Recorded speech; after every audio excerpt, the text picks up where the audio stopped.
یہ کہانی ایک چھوٹے سے پرندے ریچرڈ کے گرد گھومتی ہے۔ ریچرڈ ایک یتیم چڑیا ہے جسے ایک مہربان اسٹارکس کے خاندان نے اپنایا ہے۔ اگرچہ وہ پیدائشی طور پر اسٹارک نہیں ہے مگر وہ خود کو انہی میں سے سمجھتا ہے، اور یہی سوچ اس کہانی کی بنیاد بنتی ہے۔ کہانی کا آغاز ایک خوبصورت جنگلی علاقے سے ہوتا ہے جہاں مختلف پرندے فطری زندگی گزار رہے ہیں۔ ایک دن اسٹارکس کے ایک جوڑے کو ایک چڑیا کا بچہ تنہا ملتا ہے جس کا گھونسلہ گر چکا ہے اور اس کے ماں باپ کسی درندے کا شکار ہو چکے ہیں۔ یہ جوڑا، جس کا نام کلاؤڈیا اور ریچرڈ کا دوسرا باپ پیٹر ہوتا ہے، اس معصوم چڑیا پر ترس کھاتے ہیں اور اسے بچے کی طرح پالنے کا فیصلہ کرتے ہیں۔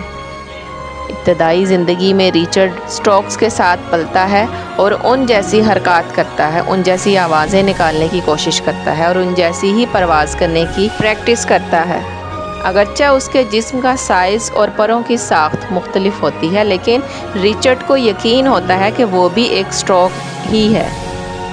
موسم سرما کی آمد کے ساتھ اسٹارکس ہجرت کی تیاری کرتے ہیں کیونکہ وہ یورپ کے سرد علاقے سے افریقہ کی گرم آب و ہوا کی طرف پرواز کرتے ہیں۔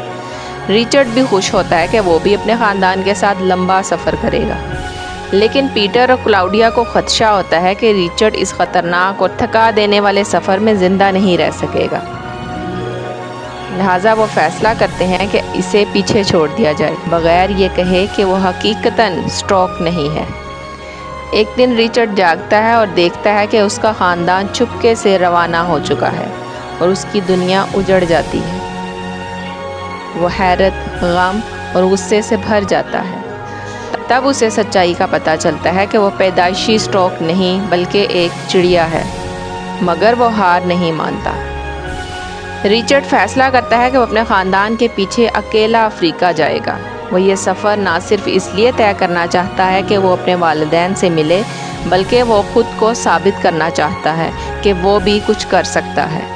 یہ فیصلہ کرتے ہوئے وہ تنہا ایک لمبے خطرناک سفر پر روانہ ہوتا ہے۔ سفر کے دوران اسے کئی مشکلات کا سامنا کرنا پڑتا ہے۔ پہلے تو اسے یہ اندازہ ہی نہیں ہوتا کہ افریقہ کہاں ہے اور کس طرف جانا ہے۔ اسے خوراک کی تلاش، آرام کے لیے جگہ، شکاریوں سے بچاؤ جیسے مسائل درپیش ہوتے ہیں۔ اسی سفر میں اس کی ملاقات ہوتی ہے ایک عجیب و غریب مزاحیہ مگر ذہین الو اولگا سے، جو تنہا زندگی گزار رہی ہوتی ہے۔ اولگا ایک بڑی الو ہے جو اپنے خیالات میں بنائی ہوئی دنیا میں رہتی ہے اور اپنے خیالی دوست سے باتیں کرتی رہتی ہے۔ اولگا ریچرڈ کے مقصد اور جذبے سے متاثر ہو کر اس کی مدد کا فیصلہ کرتی ہے اور وہ کہتی ہے کہ ہم تمہیں افریقہ لے جائیں گے۔ راستے میں ایک اور دلچسپ کردار داخل ہوتا ہے، کیکی۔ کیکی ایک شاندار طوطا ہے جو انسانوں کے ساتھ رہا ہے، شہرت، موسیقی اور ڈسکو کا دیوانہ ہے۔ جیسے جیسے کہانی آگے بڑھتی ہے، ریچرڈ کو احساس ہوتا ہے کہ اصل طاقت جسمانی نہیں بلکہ دل، حوصلے اور نیت میں ہوتی ہے، اور اگرچہ وہ چھوٹا ہے مگر اس کی ہمت اور عزم بڑا ہے۔ وہ سیکھتا ہے کہ وہ چڑیا ہونے کے باوجود قیمتی ہے۔ آخرکار سخت جدوجہد، ہمت، دوستی کے بعد ریچرڈ افریقہ پہنچ جاتا ہے۔ وہ وہاں اپنے اسٹارکس خاندان کو تلاش کرتا ہے جو حیرت میں پڑ جاتے ہیں کہ یہ چھوٹا سا چڑیا اتنا لمبا اور مشکل سفر کر کے کیسے پہنچ گیا۔ اس کا باپ پیٹر، جو شروع میں شرمندہ ہوتا ہے اس نے ریچرڈ کو پیچھے چھوڑا، اب اپنے بیٹے پر فخر محسوس کرتا ہے کہ اسے گلے لگا لیتا ہے اور اعتراف کرتا ہے کہ ریچرڈ نے جو کچھ کیا وہ شاید کوئی اسٹارک بھی نہ کر پاتا۔ کہانی کا اختتام ایک زبردست پیغام کے ساتھ ہوتا ہے۔ خاندان وہ ہوتا ہے جو آپ کو دل سے اپنائے۔ ریچرڈ نے یہ ثابت کیا کہ اگرچہ وہ ایک چڑیا ہے مگر اس کا دل اسٹارک جیسا ہی ہے۔ اس نے اپنی شناخت خود بنائی۔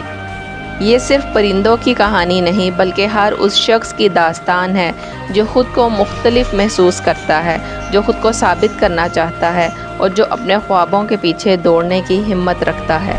ریچرڈ کی یہ کہانی ہمیں سکھاتی ہے کہ اگر نیت سچی ہو تو چھوٹے پر بھی بڑے آسمانوں کو چھو سکتے ہیں۔